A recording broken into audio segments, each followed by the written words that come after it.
நல்லக்கண்ணு உடல்நிலையில் நல்ல முன்னேற்றம் ஏற்பட்டு வருவதாக இந்திய கம்யூனிஸ்ட் கட்சியின் மாநில செயலாளர் முத்தரசன் கூறியுள்ளார். சென்னை ராஜீவ்காந்தி அரசு மருத்துவமனையில் சிகிச்சை பெற்று வரும் இந்திய கம்யூனிஸ்ட் கட்சியின் மூத்த தலைவர் நல்லக்கண்ணுவை சந்தித்து அக்கட்சியின் மாநில செயலாளர் முத்தரசன் உடல்நலம் குறித்து விசாரித்தார். பின் செய்தியாளர்களை சந்தித்த அவர் உடல்நிலையில் நல்ல முன்னேற்றம் உள்ளதாகவும் நம்பிக்கையோடு இருப்பதாகவும் கூறியுள்ளார்.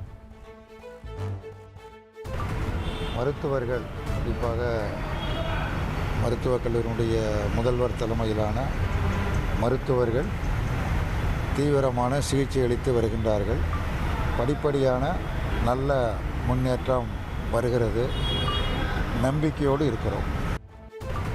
மருத்துவர்கள், குறிப்பாக மருத்துவக் கல்லூரியினுடைய முதல்வர் தலைமையிலான மருத்துவர்கள் தீவிரமான சிகிச்சை அளித்து வருகின்றார்கள்.